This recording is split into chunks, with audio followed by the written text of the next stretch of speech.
Bueno, alumnos, nosotros en esta parte de la materia vamos a abordar un tema nuevo que tiene que ver con uniones químicas, ¿está bien? Nosotros hasta ahora hemos explicado cómo está constituido el átomo, sus partes internas, cómo lo podemos representar, cómo podemos representar su núcleo.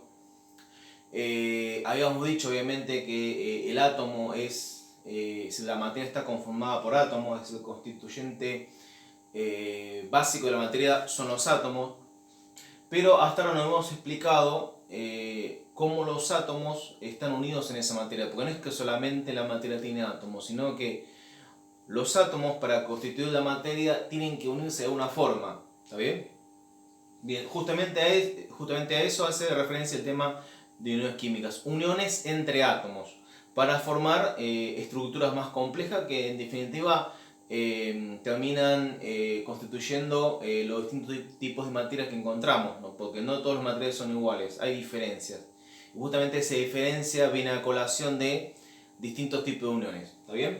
O sea que vamos a definir uniones químicas, ¿no? Se denomina enlace o unión química a las fuerzas que mantienen unidas los átomos, ¿está bien?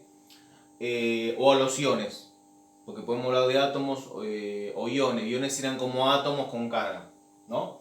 Y forman las distintas sustancias, ¿no? Va a haber una variedad de sustancias, aparte una variedad de tipos de sustancias que van a depender mucho de cómo se unen esos átomos, ¿no? Bueno, hay dos grupos principales, por así decirlo, que son las moléculas.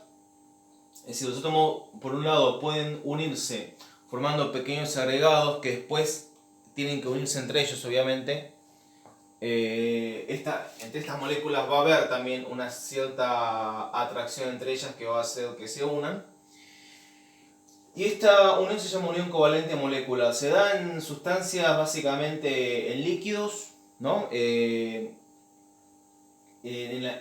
Ocurre también en algunos gases y algunos sólidos de bajo punto de fusión y ebullición, ¿está bien? Como por ejemplo, no sé, la manteca, ¿está bien? O el agua, bueno, el agua no, no sé, el plástico puede ser también, ¿está bien?